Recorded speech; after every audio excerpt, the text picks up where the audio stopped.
नमस्कार दोस्तों, मैं देवेंद्र कुमार मौर्य स्वागत करता हूं आप सभी का आपके अपने YouTube चैनल सृष्टि कंपटीशन क्लासेस में। आज हम ज्योग्राफी के एक बहुत ही महत्वपूर्ण चैप्टर को पढ़ेंगे जो है नदियों से रिलेटेड, यानी किन किन नदियों के मिलने पर कौन सा प्रयाग बनता है। यहाँ से प्रत्येक परीक्षाओं में, चाहे वह वनडे एग्जाम हो या कोई स्टेट पीसीएस हो, एक ना एक प्रश्न जरूर पूछा जाता है। तो चलिएगा देखते हैं। तो पहला है हमारा सतोपंत ग्लेशियर। सतोपंत ग्लेशियर से कौन सी नदी निकलती है? विष्णु गंगा। देखिएगा, सतोपंत ग्लेशियर से विष्णु गंगा निकलती है और इधर कामेत ग्लेशियर से निकलती है धौली गंगा।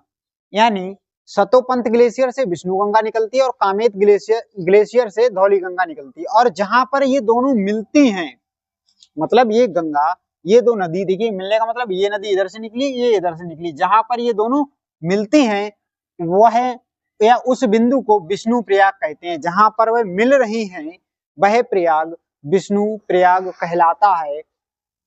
और इन दोनों के मिलने के बाद जो इन नदियों का नाम है वह अलकनंदा नदी हो जाता है। यानी अब यहाँ से जो धारा बहेगी उसे हम अलकनंदा नदी के नाम से जानेंगे। यानी किसे? विष्णु गंगा और धौली गंगा के मिलने के बाद ये कहाँ मिली? विष्णु प्रयाग में। और विष्णु प्रयाग से जैसे ही आगे बढ़ेगी तो उस नदी को हम क्या कहेंगे? अलकनंदा। अब देखिएगा, ये अलकनंदा आगे चलेंगी और यहाँ एक नंदा देवी पर्वत है, वहां से निकलेंगी नंदाकिनी। यानी नंदा देवी पर्वत से कौन सी गंगा बहती है? नंदाकिनी। और वह निकल के अलकनंदा नदी में मिल जाती हैं। कहां पर? नंद प्रयाग में। अब प्रश्न यदि ये बन जाए कि नंद प्रयाग में कौन कौन सी गंगा मिलती है, वो सॉरी नंद प्रयाग में कौन कौन सी नदी मिलती हैं, तो कौन सी है? नंदाकिनी और अलकनंदा। यानी अलकनंदा और नंदाकिनी के मिलने पर कौन सा प्रयाग बनता है? तो वह बनेगा नंद प्रयाग। यदि प्रश्न ऐसे पूछ लिया जाए कि नंदाकिनी कहां से निकलती है, तो नंदा देवी पर्वत से। अभी भी यहां से मिलने के बाद जब ये नदी निकलेगी, इसका नाम अभी भी क्या है? अलकनंदा। इस नदी का नाम अभी भी क्या है? अलकनंदा। अब आगे एक पर्वत समझ लीजिएगा, एक पर्वत है पिंडारी, वहां से एक गंगा निकलती है, यानी एक ग्लेशियर है पिंडारी, और वहां से एक गंगा निकलती है जिनका नाम है कर्ण गंगा। कौन से?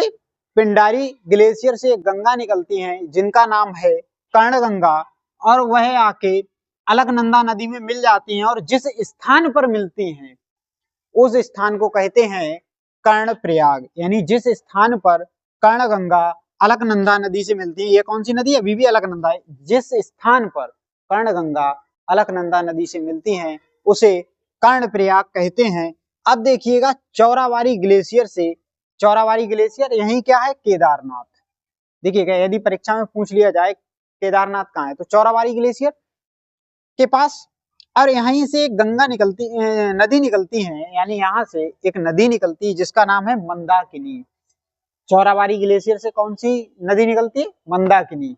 तो देखिएगा, मंदाकिनी जब बहती हुई आएंगी और ये अलकनंदा में जहां पर आके मिलेंगी, अभी भी इनका नाम क्या है? अलकनंदा। ये जैसे ही अलकनंदा में मिलेंगी तो मिलने वाले स्थान को हम रुद्रप्रयाग कहेंगे। यानी जिस स्थान पर मंदाकिनी अलकनंदा से मिलती हैं वह स्थान रुद्रप्रयाग के नाम से जाना जाता है। अब अलकनंदा रुद्रप्रयाग से जब आगे बढ़ती हैं तो देखिएगा यहाँ पे क्या होता है? गंगोत्री ग्लेशियर है। गंगोत्री ग्लेशियर से भागीरथी नदी निकलती। कौन सी? भागीरथी। यानी गंगोत्री ग्लेशियर से, गंगोत्री ग्लेशियर के किस स्थान से? गौमुख से। देखिएगा, ग्लेशियर कौन सा है? गंगोत्री। लेकिन यदि पूछा जाए कि जो भागीरथी गंगा है, जो सॉरी भागीरथी नदी है, यदि पूछा जाए कि जो भागीरथी नदी है वह किस स्थान से निकलती हैं, तो गौमुख से। यदि ग्लेशियर पूछा जाए कि वह जो भागीरथी नदी है वह किस ग्लेशियर से निकलती हैं, तो वह है गंगोत्री ग्लेशियर। अब ये भागीरथी नदी निकली कहां से? गंगोत्री ग्लेशियर से। यहाँ खतलिंग ग्लेशियर है, गंगोत्री ग्लेशियर के जस्ट ऊपर क्या है? खतलिंग ग्लेशियर। वहां से निकलती है भीलांगना नदी। जो भीलांगना नदी है, जहां पर भागीरथी नदी से मिलती है, वहीं पर ठहरी बांध है। वहीं पर क्या है?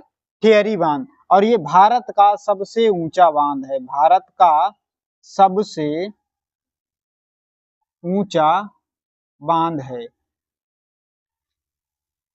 देखिएगा, यदि ठेहरी बांध पूछ लिया जाए कि ठियरी बांध कहाँ है या किन दो नदियों के मिलान बिंदु पर ठियरी बांध है, तो कौन कौन सी नदी है, भीलांगना और दूसरी भागीरथी। यानी भीलांगना नदी और भागीरथी, जैसे ये है भीलांगना और ये है भागीरथी, जहां पर मिलती हैं वहीं पर एक बहुत बड़ा बांध है, भारत का सबसे ऊंचा बांध, जिसे हम क्या कहेंगे, ठियरी बांध। यानी ठियरी बांध अधिकांश परीक्षाओं में पूछ लिया जाता है कि ठियरी बांध किन दो नदियों पर बना है, किन दो नदियों के मिलान बिंदु पर बना है, तो वह कौन सा है, भागीरथी। और इधर खतलिंग से कौन सी गंगा निकल रही, देखिएगा भीलांगना। तो भीलांगना और भागीरथी के मिलान बिंदु पर ठियरी बांध है। और यदि पूछ लिया जाए भारत का सबसे ऊंचा बांध कौन सा है, तो वह भी ठियरी बांध है। देखिएगा अब ये भागीरथी नदी आगे बढ़ के अलकनंदा से मिलती है। भागीरथी नदी जहां अलकनंदा से मिलती है वह स्थान देवप्रयाग कहलाता है। अब अलकनंदा का नाम, देवप्रयाग से आगे जैसे ही निकलती हैं तो अलकनंदा का नाम बदलकर क्या हो जाता है, गंगा नदी।